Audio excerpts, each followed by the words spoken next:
Hey, Brandon Beliso here. It is Friday, October 14th, 11 a.m. Pacific Standard Time, right here on the West Coast.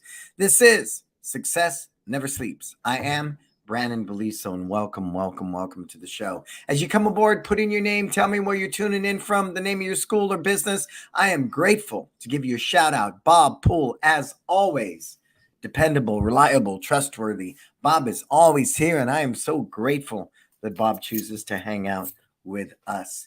So, again, as you come aboard, share this with as many people as you can.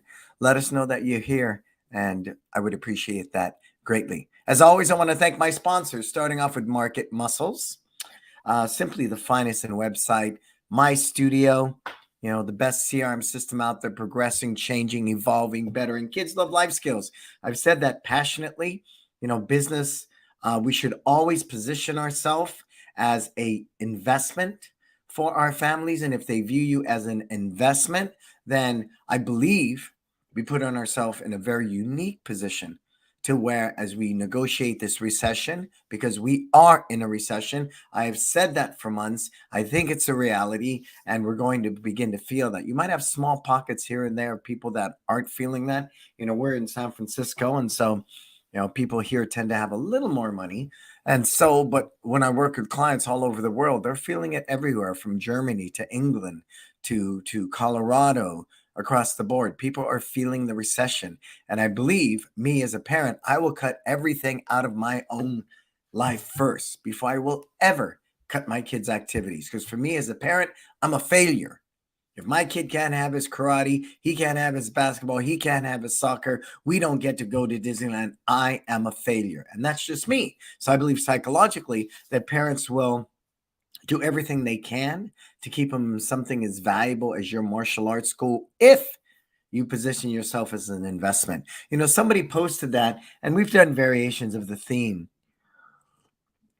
but I believe it's something we're going to campaign for. We're going to put at our website. We're going to expand upon it, is getting before and after pictures. Before, when they're brand new white belt, after, when they're a black belt. I think those are two very, pictures that's such a stark contrast, and it really shows people that long-term investment. Can I phantom it as a brand new white belt? No. But should it be part of my social media and cultural education to the masses? Should I post it at Google? Yes. Should I do those different things? Should I might have a section in my school where I feature somebody like that every month? Possibly, but I really believe that it's important that we do that. Cool. We got Respect Martial Arts. What's up, Conrad? Succeed Martial Arts. What's up, Mr. Don O'Neill, Lafayette, Indiana. SoCal over there also with Respect Martial Arts. Hey, if you're aboard and you're hanging out, please put in your name. Tell me where you're tuning in from, because I would love that about you.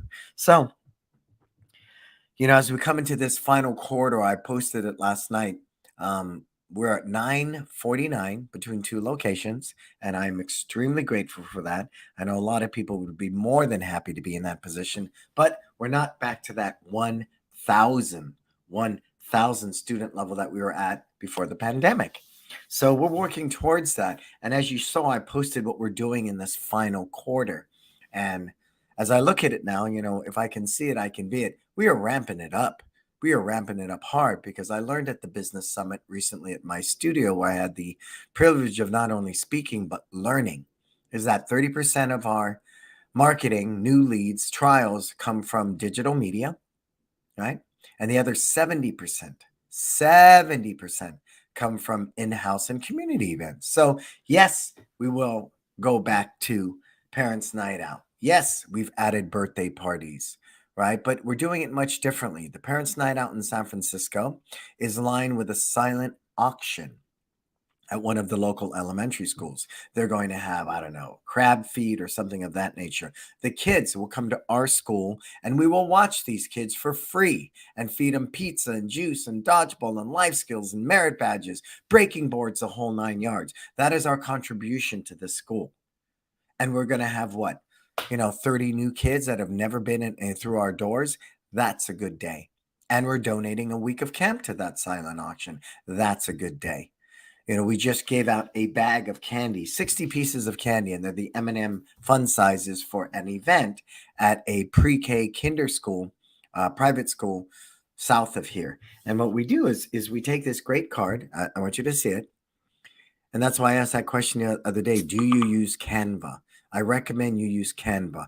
Canva is cool. Canva is powerful. It's something we should all be using. So I made this up in Canva, and it's kind of fun. It says Halloween, right? Instead of Halloween, we're saying hello, introducing ourselves, right?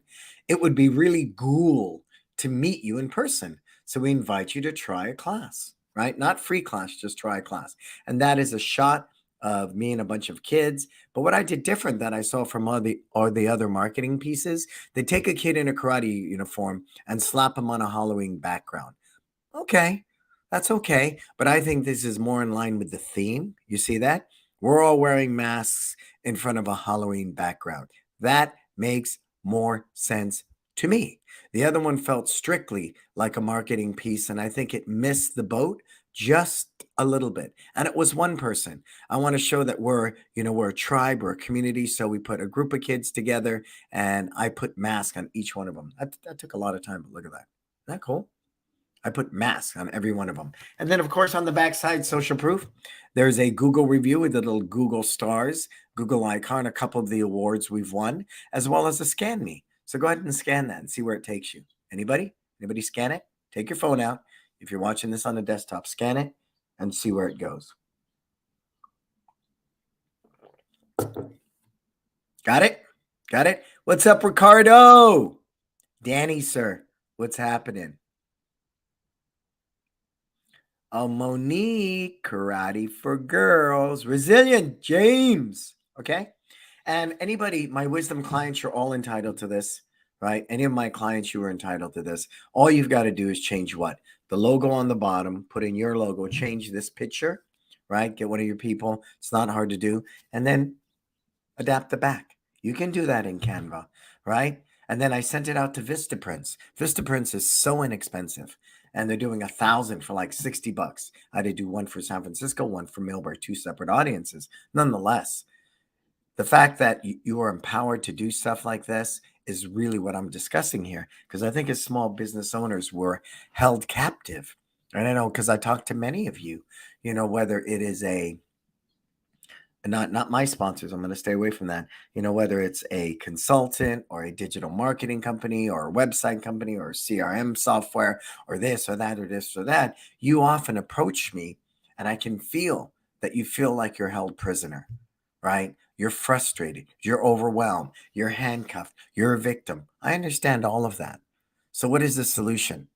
I may not be able to change you, but I can change me. I can change my mindset. I can change my skill set. So, as a small business owner, I highly recommend you empower yourself with that education, because we are here. We are in a recession. Every indication, I think the Feds raised the interest rates again, because I saw the stock market drop. I haven't looked, but I'm pretty sure the Feds hiked the rates again. And now they're going, oh, well, now I think we're in a recession. Yes, we are. Yes, we are. And we're going to be here for a while. And Christopher Pirelli of Dojo Muscle posted that. And Chris is a cool soul. And he talked about it, because I've been through a couple of recessions with my businesses. He has too. The first thing you do is you assess things. You got to look at your expenses. What can you cut? I don't care if it's something like a subscription. I got a ton of books I need to read, paper books. So I'm going to cancel my subscription, right? A lot of books to read. I'm going to cancel my subscription with Audible because I haven't listened to books in a while, right? May not seem like a big deal. I've been with Podmatch for a while, and I kind of like it and I don't. That's $39 a month. But the point being, I believe no matter what financial position you're in, you should be assessing everything right now, cutting expenses wherever you can, because it's prudent. It's a disciplined practice. And I think that's really, really smart, right? Warren Buffett, when the market's good, his wife gives him enough coins in his cup in his car to get a McDonald's breakfast. Man, that guy, but when the market's bad, she gives him enough change to get a sausage McMuffin. That boy's been eating sausage McMuffins for months now because the market's been so bad. But see, what I'm sharing with you, it's a mindset. Oh, thank you, Hoopla. I'll take a look at that. Free audiobooks from the library. Thank you. I appreciate you, sir. Or ma'am. I don't know who that is because it doesn't show me here. Thank you. I appreciate that. Write that down. Write that down, everybody. Hoopla. Okay. So the point I'm trying to share with that is a disciplined practice. If I make $1 million and I spend $2 million, I'm $1 million in debt. If I make $100 and I spend 50, I have $50 in the bank. So that's where I'm going with that. That type of disciplined practice is something that I'm so passionate about. Cool. But I must recognize the Kaizen theory of constant improvement. I must constantly invest in myself, constantly. I was talking to Miss Monique yesterday from Karate for Girls, and somebody had pointed out to Jason Smith, at the summit. You know what I noticed about Brandon Beliso? He's here bright and early every morning. He sits and listens to every speaker, right?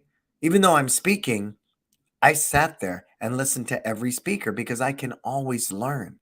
And I want to better myself. I want to better my business. So I sat there every day, all day, listening to every speaker in hopes of learning something new, of something that resonates with me. And that's a constant. That's a constant. That's a forever.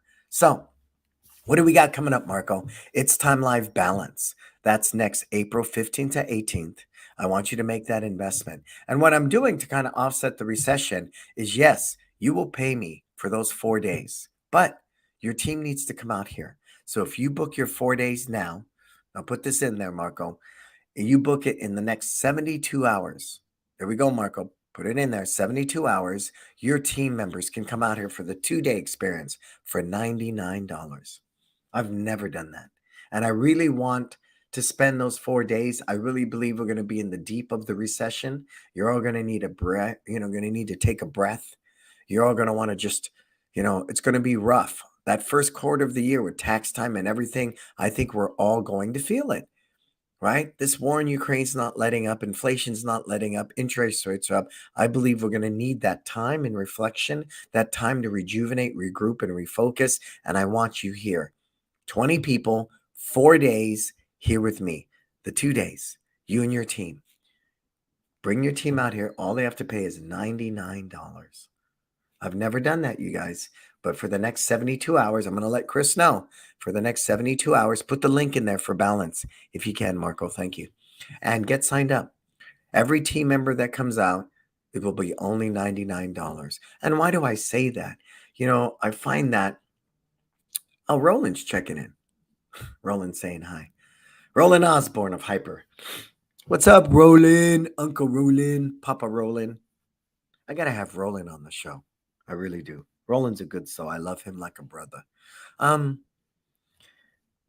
That if your team spends the 2 days out here, they're going to witness what you guys have experienced. And last year I was going to move it to a venue, and Marco adamantly said, hey, man, no way. It's something amazing about being in the school, seeing it firsthand, witnessing the culture, immersing myself in that. And it's so good for your team to see this high level. I mean, high level, right? I thought that was Roland calling. To see you at this high level, right? You watch my team deliver. We are seamless. We are seamless in our delivery and execution. And it's something I believe everybody should experience. I can stand on a stage and throw slides at you and woo, right? But to sit there in the nuts and bolts in real time, witnessing us teaching a class, witnessing what goes on, that's powerful. And to have that moment with your team together is what the difference for Jason Smith and Ashton, right? Was a huge difference. And when Marco came out with his wife, right? Well, everybody that comes out here with their team, Andre Mavis has been here 6-7 times with his teams. It's powerful. So I'm going to drive it to you now. 72 hours, book yourself. Every team member you want to bring, $99. Cool? All right. Let's get into it. Leadership training. And I want you to put your questions in there, okay? Put your questions in there. What is today's leadership in today's brave new world? Now, I want to preface that because I've been very blessed. Recently, I did Meta, formerly Facebook.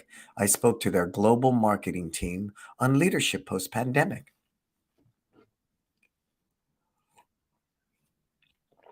Now, Meta says they're 80,000 strong and they're a startup. They are a startup. They're boldly going where no one's ever gone before. Nobody's ever immersed themselves in the metaverse like this, right? I don't want to get into the metaverse itself, but with change, which is the key to success, there comes the upheaval, the uncertainty, the fear, the doubt, right? Complacency is shaken loose. And so, with that said, I looked at their marketing team and I said, well, I believe number one, the one thing I can fall back on, and that may not be the best choice of words, the one thing I can embrace passionately are the relationships you have cultivated with your teams over the year, right? Over the years. So if you think about it, the average teammate that you have in your business has been with you how long? 10 years. For us, it's 10 years. So I really dug deep in the pandemic and I focused on that part as a leader. I really doubled down on those relationships. We made sure everybody was on full salary. We made sure last October everybody got back pay and raises. We made sure to give them that sense of security in the job. Whereas now you're looking at this recession, hiring freezes. People are getting laid off. I don't care what the numbers say. Just look around you. Every tech company has a hiring freeze. Every tech company is laying people off. Every tech company is going, no bonuses this year. Look around you. So I said to them, the one thing you can count on that people can consistently trust are the relationships they have in your company. So write that down. I believe number one to being an effective leader is recognizing the power of the relationships that you've invested in. And the longer the relationship in your company, the better. The better. Because it's like an anchor in the storm. That ship knows with all confidence because it's dropped that anchor how many times in unsteady waters? How many times? So confidently, that ship knows as it forges ahead into that storm that when needed, when it gets too crazy, I will drop this freaking anchor. So ask yourself, in your given relationships that you currently have in your business, based upon your culture and your why, put it in the comments. What are one or two or three things that you know in those relationships will help root and anchor your team? Put it in there. Put it in for me. Go. Think about it. What are one to three things you know would calm your team in this storm of this recession, would make your team feel confident to forge forward with you, will find strength. So we'll find strength in these values of the relationship. Hey, what's up, Roy? From Miami. What's up, Roy from Miami? My good buddy, Roy Maltese. Put it in. Put it in. Come on. I want to know. I know number one for us is that my team trusts that I got their back. I've given them data over 22 years at one location, 8 years at the other, through 2 instructors dying, 2 key people dying, through 4 or 5, well, a lot more than that, major people leaving, through the mortgage crisis, through 9/11, through, several different wars. Every time I have led this team to the promised land, for the lack of the better word, to the promised land. So they have data. So the one thing they know confidently with data, Brandon Beliso has always led us through any difficulty that has been presented to us. And that vote of confidence as a leader is powerful. I do not flip-flop. I sometimes make them crazy because they have no idea where I'm going. So sometimes it is a blind faith, And that's really powerful because more now than ever, for those of us who feel spiritual, that sense of patience and waiting for, the storm to end, to see the light of day is blind faith. It simply is. Because there's so much happening in this world which is beyond our control, correct? There simply is. Let's see. Ricardo, I think one thing of value for my team would be investing in their own education. Okay, good. Such as, like It's Time education, can never be taken away. Sure. Okay, Ricardo, that's it. And because your team will understand that change is the key to success. And if we're constantly educating ourselves, I as a leader, educating myself, what stuff, every time I go to an event, I bring it back to my team and share, and I educate them. My ability at 60 years old to sit there and kick butt in Canva, when they look at me, you're a boomer, you don't know technology, all of that. So yeah, I agree with you, Ricardo. I believe the Kaizen theory of constant improvement, of educating myself. Sure. I believe in that 150%. That is a great value. Conrad, lead by your vulnerability to let them know you're going to work through the struggle. Yeah, I think that's important. I think what Conrad's really saying, that vulnerability is transparency. That's authenticity. And to be vulnerable, I'm not afraid as a leader to say, I have no idea where we're going, but I can share with you data. No matter where I've led you, I've always gotten you there successfully, right? And then you paint this picture because that's what vision work is about. And as the architect of your business, as the leader of your business, you are always painting pictures of what will be if we do 1, 2, 3. Yeah, absolutely, Conrad. Yeah. Yep. Yeah. I feel you, sir. I feel you. Dojo Stacks. Hey, Dojo Stacks. I've never seen that name. I love it. And so, I'm mindful of that. So keep putting in there. Put your comments in there. I want to see what your view is. Another one for me is I'm a hands-on leader. Honestly, I wasn't for the better part of really 5, 6 years. Not like I am now, because I was busy helping raise babies and, my kids were growing up and they're older now. They're 14 and 11, but I still manage my schedule very well. And I think that's the unwritten understanding my team has, that my son is basketball on Saturday and my daughter is soccer. So that's where I'll be, and they're so good about that. I mean, TJ, I love that young man. Well, he's 30 now, but I love Teach because that you can count on. He's very considerate of my work-life balance. And when this pandemic went down, the first thing I did was come back to work. And I led by example. I led the virtual path. I know I did in our industry. I know I did. I led it in my own school. And that sense of leadership, to have enough courage to fumble and stumble through what is virtual and how do we make that all work, was powerful. I was powerful. And that type of trust that you earn from your team, you can only earn by being consistent in your delivery, your execution, and your availability, doing what you say. So consistency is another one. Long story short, be extremely consistent. Okay. Extremely consistent. So do what you say you're going to do. Give them lots of data, right? But be very consistent. Very consistent. Yeah. Being resilient, disciplined, prayerful. Yeah, I love that. And dedicated despite anything that may come to pass. It's true. It's super, super true. And it's not scary. I really hold it with a deep sense of honor. I share that story all the time. It was like April of 2020 as this thing was coming at us full force. And, the uncertainty. I looked at my wife one night and I said, hey, babe, you're not worried about any of this? And she looked at me with a total sense of confidence. She goes, no, you got this. And that vote of confidence let me know that I'm on the right path. And so, yes, I agree with you. A very disciplined practice, right? Cut your expenses right now. Assess what you got.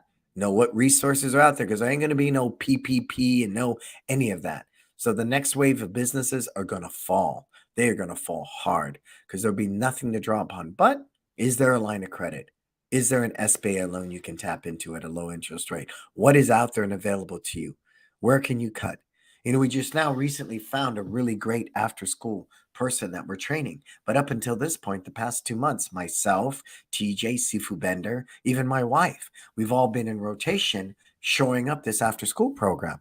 And the thing TJ made the comment the other day, he says, yeah, but the good news is you've saved money on payroll. Absolutely. And if I'm doing the work, whose pocket does that money go into?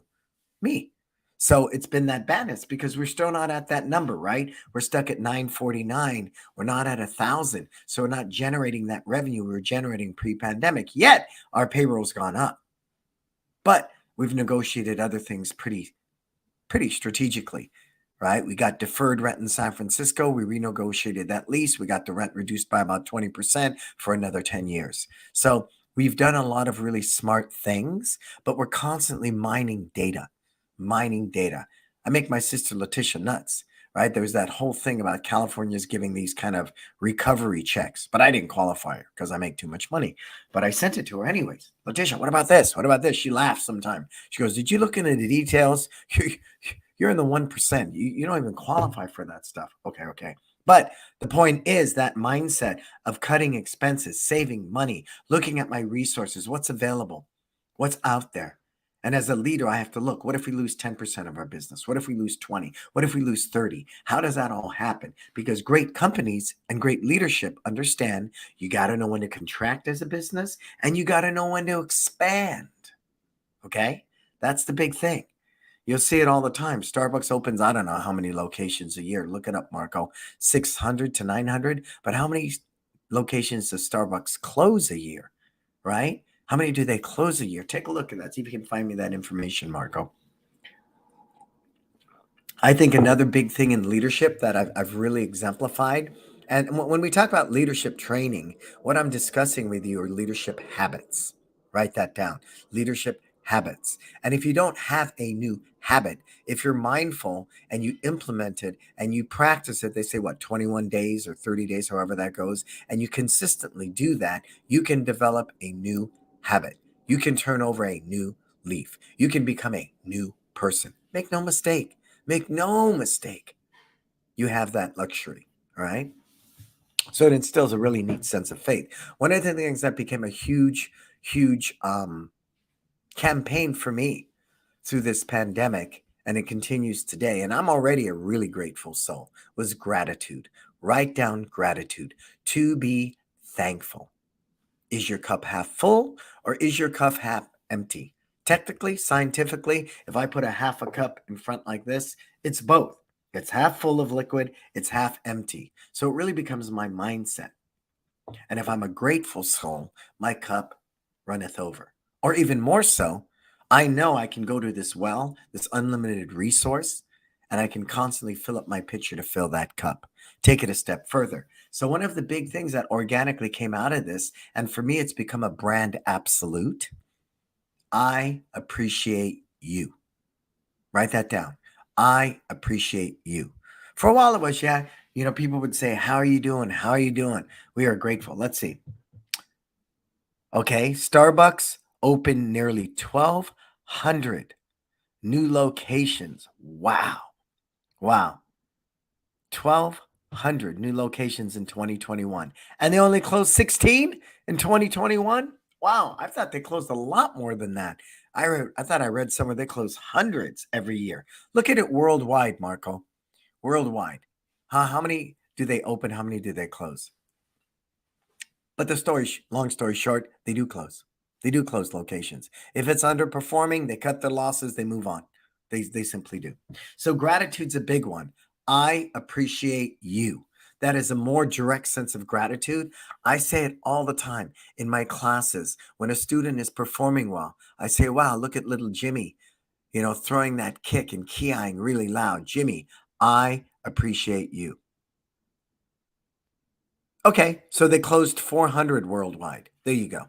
That's why I got that number. So Starbucks closes 400 stores worldwide.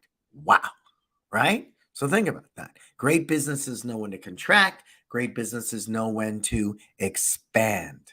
So be mindful of that. Cool? So I changed it to I appreciate you.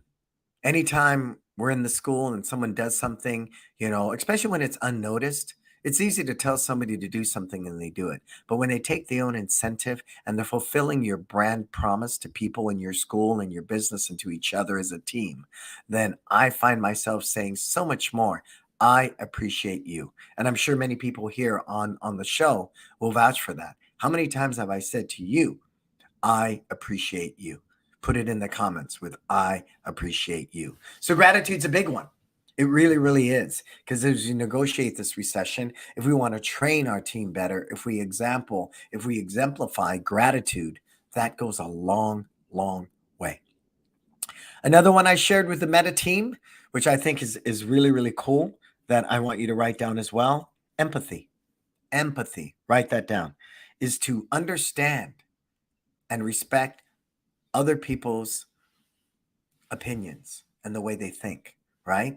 That's super important because if I'm empathetic towards my team, then I'm going to support them. We had this happen yesterday. My sister got her car towed. I don't know why, but then I saw it come across the wire from Letitia. And Letitia never asked me this, if this was okay. And I'm not calling her out because I'm telling you it's a good thing. Letitia said, we've loaned, I Zelled Michelle money because her car got towed, right? And then we're going to work out a payment plan. I'm cool with that because that's being empathetic. We understand if Michelle doesn't have this car and it's being sitting in the towing lot, it's going to run up expenses every day and cost her more and more and more money and dig a deeper, deeper hole. If we can get in there right away and help her do that, how much more will that endear her to our company? Maybe that's one of the reasons why she's worked for us for close to 15 years, right? Because we are empathetic. I understand how inconvenient that is. I understand what it's like being a single woman moving around an urban environment like San Francisco. She needs a car. We understand that. You see where I'm going with that? And you can't put a price tag on that. You simply cannot. So when you guys tell me it's all about business, right? It's all about business and it's not personal. I really have a hard time with that, especially in our industry.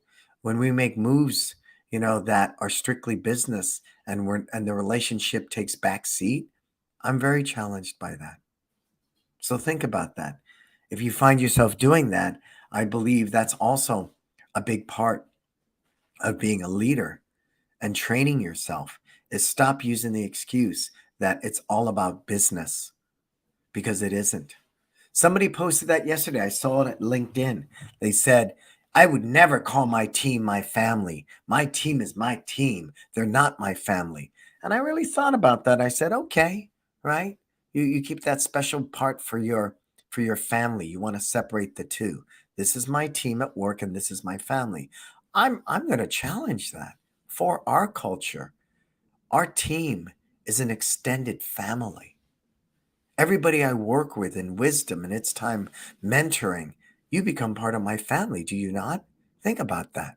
Everybody that's ever worked with me to some capacity, in some shape, way, or form, you're a family to me. And I believe if I can promote that, then simply, well, you're part of my team. Well, like any professional team, I can trade you to that team and that team. And, it's like a chess game. Pieces are interchangeable. I believe for our culture, the culture of one, we are one, that element of family is very important. And for us, it ripples outward. It ripples outward. So we no longer use the team. We no longer use the word member, right? To our students, we call them friends and family, whatever your comfort level is. But we say friends and family all the time. We want to welcome a new friend into our school, right? We want to welcome to the One Martial Arts family. That's cool. That's cool. I think culturally it makes sense. Let's see what Steph wants to share. For me, my team is my family because other than Luke, I do not have family on this continent. Well, you could be my sister, Steph. But I love that. See? Yeah, and I see Steph's post and her team is her family, right? Because she is from Germany. It's Germany, correct, Steph? I don't want to be wrong in that. And it's important, you guys, right? And I think if we instill that, one of the reasons I believe through this pandemic, we would do Zoom town halls with our families and we'd sit there huddled together at Zoom, in this foreign environment, anchoring ourselves together. And we found value in the families that we had cultivated, without a doubt. Without a doubt. And to see kids come back to us 2 years later after this pandemic, I'm just simply tickled pink. I'm overwhelmed because I really believe my team is my family. And we are all one family in this world. I do believe that. And if we can cultivate that, maybe there will be one less war. There'll be one less hate out there. There'll be one less, you know what I mean? And I know that sounds kumbaya, but it's not. It's not, at least not for our culture. So, creating a culture as a leader that you exemplify and manifest and cultivate on every front: social media, emails, e-newsletter, at your website, in all facets, because that builds trust. Gratitude, empathy. The next one is trust. Okay? Write that down for leadership training. And hopefully you take this, right? And you work it into your staff training. And you look at your own personal habits and you look at your own lifestyle and you say, well, okay, gratitude is a good one for our culture. It fits our culture. It fits my personal values. In my every thought, word, and action, do I exemplify gratitude? And if you don't, course correction. I love course correction. It works for me all day. Oh, here we go. My name is Destiny from Alaska. Yay. Hey, Destiny. Welcome. Welcome, welcome, welcome. Destiny from Alaska. How cool is that? I don't think we've ever had anybody from Alaska, but now we have Alaska in the house. We've had Germany, England, Canada, all over the States, Australia. Now I can officially say that the tribe has grown into Alaska. Can we say that? Is that okay, Destiny? We got to invite Destiny to the Disruptor group. Okay. Cool. Little side note. I posted something at the Disruptors. Which logo you like better? The red kind of heavy metal one and the very clear type of the white Disruptor. Everybody that posted a comment, I'm sending you a t-shirt for Christmas. Yep. The majority like the black one with the white font, the typewriter font. So we were getting a bunch of those printed. I'm sending them over to Letitia in South Carolina, and she will get them sent out to everybody for Christmas. So those of you who took the time to post which one you liked and help me on that.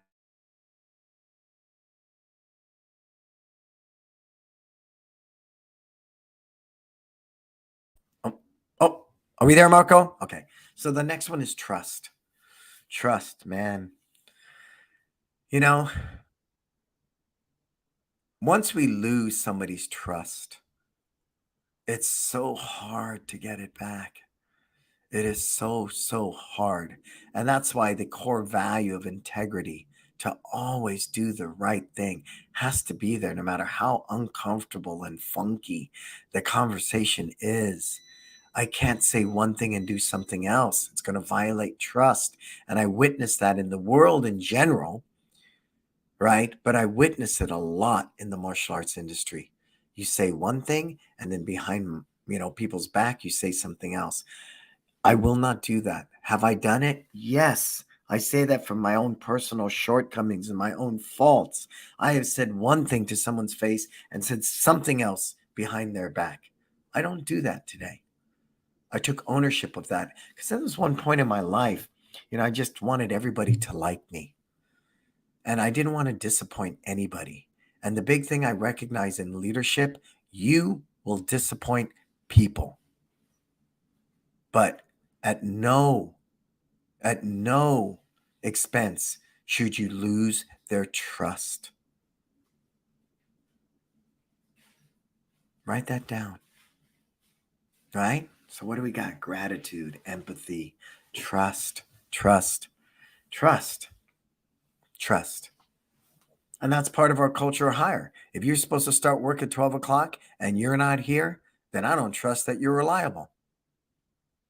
If I walk in and that school's dirty and I've trained you on that system and I've shared with you the videos and we've done all that and I've trust and tracked, you shadowed me and I let you loose, right? And you consistently don't clean the school, I don't trust you. So that's what I'm really sharing. I'm really sharing integrity. Yeah, to always do the right thing. It's so hard because we as human beings are flawed, but it's no excuse. We have to keep doing better. We have to keep doing better. So trust. Okay, we got that. This is big for me. Accountability. Write it down. Accountability. I'm the master. You're the lowly student. I can do no wrong. That thinking that perpetuates in our industry needs to stop because several things happen here. One, You put yourself on this pedestal that's so freaking high and lofty that when you fall so far. I want to be down on the battlefield with my troops. I'm not going to sit up on the freaking hill and direct traffic because I'm so valuable, because I'm the general, I'm the visionary. No, I want to be right in the freaking trenches with you. That's it. And someone said it the other day, Jed Jones of Amherst Karate Studio, he said, one of the reasons I chose to work with you in Wisdom, because you're in the trenches like me. I know you get me, right? And that's my choice. And that's a powerful choice. Somebody criticized me and said, I posted a video about how I love to sweep my school.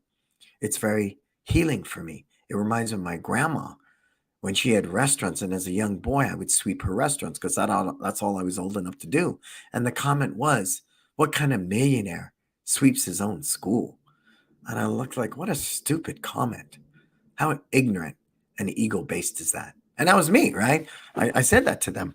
And I think what's really important when it comes to accountability, there's nothing above me and there's nothing below me. One of my greatest examples of leadership, I come into the school, I go use the bathroom, right? Every time I am in the bathroom, I clean it. I wipe it down. Then I'll happily hit the headset and say, hey, team, right? I took care of the bathroom. Can somebody get the other one? If we're wrapping up a day, right? This happened Monday, not too long ago in SF. I was there because I had some privates and we're still cleaning up from the remodel, and classes ended and they started cleaning up. Did I just walk out the door and go home? No, I grabbed a mop and I mopped the floor, and I could tell. They look at me and they go, wow, that's leadership by example, right?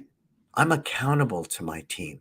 And accountability doesn't mean just be the visionary and dictate and direct traffic. Accountability means I understand you because I do the work you do. Oh, you got to stop being the technician. You need to be the architect. I understand that. I'm a huge E-Myth guy. I understand that. But like I said to TJ, because we've had 6 months till we found the right person for after school. I said, we're not in control. We were advertising at Indeed, Facebook, ZipRecruiter, Craigslist, everywhere. We're advertising this job. We are not finding the right person. Okay, so what do? We can do the work ourselves. That we are in control of. So that's where accountability is super important. And when I work with different leaders of their schools, here's the big challenge. When an owner of a business plays victim, none of us wanted the pandemic. None of us were in control of that pandemic or the circumstances that it offered us. But we were in control of going virtual, of teaching in parking lots, of going into driveways and giving people their belt and certificates. We were in control of that. So that's what I'm accountable for. So really, accountability for me as a leader is what can I do versus what can't I do. You feel me? Anybody with me on that? Put it in the comments. So when I talk about that accountability, and that's what I said to TJ before we hired someone, I said, Teach, what we can do is what we're doing. We're in there. We're running the after school. You're doing the pickup. I'm setting it up. I'm there to greet the kids. I run it for a couple hours until I teach whatever we need to do because we are in control of that. It has nothing to do with how many zeros are in my bank account. It has to do with great leadership. And I used that example a couple weeks ago, you guys. I was in Costco starting to stock up on candy for Halloween. And it was about 8 in the morning on a Monday. And I ran into a friend of mine, his family owns L&L Hawaiian Drive-In. Okay, I know you may have heard of it on the West Coast. They're all over Hawaii. His family owns them, and he's here on the West Coast. And I think he owns 3 of them with him and his wife. And, they also oversee it. I think they manage a couple regions. This guy, who is a multi-millionaire, no doubt in my mind. He lives south here in a community called Hillsboro. And those are homes are anywhere from 5 to 8 million, easy on a good day. And here, remember, this is California. So property is high. We're not talking Florida. An $8 million home in Florida is probably a $2 million home here. Okay, so be with me on this. This guy is in freaking Costco at 8:30 a.m. buying supplies for his store. And we looked at each other and we just kind of laughed. And I said, "What's up, man?" Because you know how it is. Payrolls, cost of labor is really high. It's hard to find the right people. Food costs are really high. So taking care of business. I had gone to L&L because we bought some Spam Masubis for one of our events. Who was working the cashier? His wife. Of course, she was in her Gucci and Louis Vuitton, but she's freaking working the cash register. You see, it's not like, oh, this is below me. I can't do this. No, I think great leadership, you get it done. So that level of accountability that the buck stops with me isn't a victim mindset. It's lonely at the top. Nobody understands me. No. It's ownership with a deep sense of humility. Thank you, Destiny, for that. That deep sense of humility, right? That I am grateful to be the owner of my own business. I am grateful that we survived that pandemic. I'm grateful that today we are still standing and we will be here. I've been through recessions with my business. We will be here after this thing is over because failure has never been an option. It's just, what is that going to take? What is that going to take? I will do everything to make sure these businesses don't die. Everything. Yeah, but you got to know when to cut your loss. That I understand. We're not even discussing that. What we're discussing is what is your accountability to your team, to your community? What is your level of accountability to execute and make things happen that earn trust, right? That exude from you with a level of gratitude and empathy and accountability. That's leadership training 101. And that's what I shared with Meta, right? It's not some system or process. It's really about doubling down on the relationships you currently have invested in and ride out this storm together. You are the anchor for their ship in this storm. You are. Cool. All right. So questions. We got a few more minutes before we wrap up the show. I'm going to take a deep breath here. I know this has been a deep one. And it's not simply, schedule staff training and tell them you got to be a better leader. No, it's not. Because it begins and ends with you. You lead by example. It starts with you. You got to go within because you got to pull something out. Got to pull something deep, man. We got this recession now. You got to pull it out. And then from there, you work it into the culture and it becomes a process. Like I said, something as simple as, well, instead of saying, I am grateful or we are grateful. How are you doing, Brandon? We are grateful. No, I say, I appreciate you. And I say it all the time in my meetings to my team, to my students, to my parents. I appreciate you. Anytime you exemplify the highest level of our culture and our values, I appreciate you. Anytime you boldly go out there and take ownership of your business, I appreciate you. And so, see, it started as that, and it's blossomed into almost a movement, a mindset. So once you get that going on inside, you write down that, then you cultivate it into some type of process, some type of system. But consistency, right? One of the things I talked about at the top of the broadcast, consistency. You can't do it for a day or a week and go, it doesn't work. It's the farmer mentality, like I talked about. I think how many years does it take before you have a mature walnut tree that can produce walnuts, right? You've invested so much money before you ever see a return if you're a farmer. But once you do, that crop is bountiful and you produce walnuts year after year after year. So that's what's powerful about that. And to have that type of vision right now, to know that if we need to contract, we will contract because when it happens, we will be there to expand. And I believe as we go through this recession, the next wave of schools that weren't running themselves right, that did not have great leadership, they will fall. They will fall. They will fall. They will fall. John Broussard, who is brilliant, went from 14 schools to 8 in this pandemic. That was brilliant execution of business, much like Starbucks, right? Closed 400 stores. But someone asked him, are you going to open more? And he goes, nope, I'm happy with 8. Because in the book, How the Mighty Fall by Jim Collins, Bad leadership is the undisciplined pursuit of more. Write that down. The undisciplined pursuit of more. Somebody said it's time to open more locations, right? Yeah, I could open more. I have additional revenue streams now, so it's not so much an issue, right? I would open up more schools if my team needed it. If they wanted, we expanded the team and people want to make this their living and they earn that trust from me and I earn that trust collectively, I would open another school for any of my team. Absolutely. I know how to do that all day, every day. All day, every day. So let's thank our sponsors, Marco. Who do we have? Market Muscles, My Studio, Kids Love Life Skills, LC Accounting. All these people I love. All these people I trust. All these people I believe are people of integrity and do the right thing by you. All pieces that you need. You need a great website. You need a great CRM system. You need a great life skills component. And you need a great bookkeeper. That exemplifies me in a nutshell. Look how broad these sponsors are. Very broad. These are all moving parts of my business I would not do myself that I outsource. Cool? Cool. What do we got coming up? As I shared, and I'm going to post it, it's going to go live. The next 72 hours, you book yourself for the 4-day experience of It's Time Life Balance.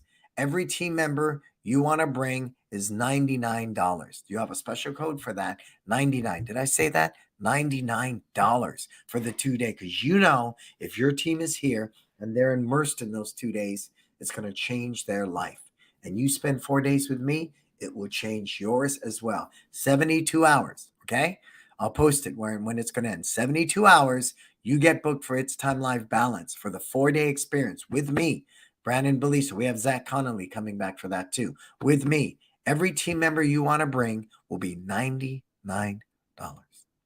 Now, in retrospect, good leadership, Nelson Mandela. Good leadership, Martin Luther King. Good leadership, Mother Teresa. Good leadership, Gandhi. Bad leadership, plentiful. Gaddafi, Saddam Hussein. I mean, we can go on and on and on. Know the difference. And it begins with you and ends with you. Why are you here? What is your purpose? What are your core values? What are your brand absolutes that you will not deter from? And don't disguise that with narrow-minded thinking, though. You know what I mean? Don't say, no, these are my values. No, they're not. It's your deep-rooted insecurity that someone's going to pull back your covers and realize you ain't the shit, right? Are these real core values? Are these your ego playing itself out? And again, in our industry, I witness that every freaking day. Don't call me master. I really believe people should drop that. Any school, you're not a master. Talk about ego. No, I've mastered my craft, so I've earned this title of master. No, I think the humility, the yin to the yang, if I'm forever white belt and I want to learn and grow, I'll always have a humble heart. I will never, never, never. Please don't call me master. I don't like it. I personally don't. I'm okay when, the Koreans want to call me that at events. Sure, that's your gig. I'm cool. But for me personally, it would never exist in my culture. We're actually getting to the point where, we're going to get rid of Sifu and Professor and all those titles in Kenpo and simply call us what we are, teacher. We're a teacher. So, study leadership. Understand what is your leadership style. Understand your strengths, your weaknesses, and build upon that. But make no mistake, it is only through effective leadership that you can see the way through a pandemic, see the way through a recession, see the way through a mortgage crisis, see the way through 9/11, see the way through the dot-com bust. And everything I shared with you today in today's broadcast will help you achieve that. Cool? All right, get signed up for It's Time Life Balance. Thank you to Marco for running the graphics and holding down the fort. Thank you to you for being here today. How do you find Brandon Beliso? Well, subscribe to this podcast, Success Never Sleeps, my Mindful Meditations podcast. Subscribe to that. Subscribe to my YouTube channel. Lots of great learning there. Follow me at Instagram. Join our Disruptor group. Please join the Disruptor group. Amazing group of critical, collective, out-of-the-box thinkers that are learning to do things their way with a sense of trust and authenticity. For everything else, please go to brandonbeliso.com. Share this and every broadcast with as many people as you can, inside and outside our industry. We are a movement. We are a movement. And this movement is something I'm grateful you choose to be a part of. Get out there and share it. I'm Brandon Beliso. This is Success Never Sleeps. Until we talk again, what are you going to go out there and do? Live your best life.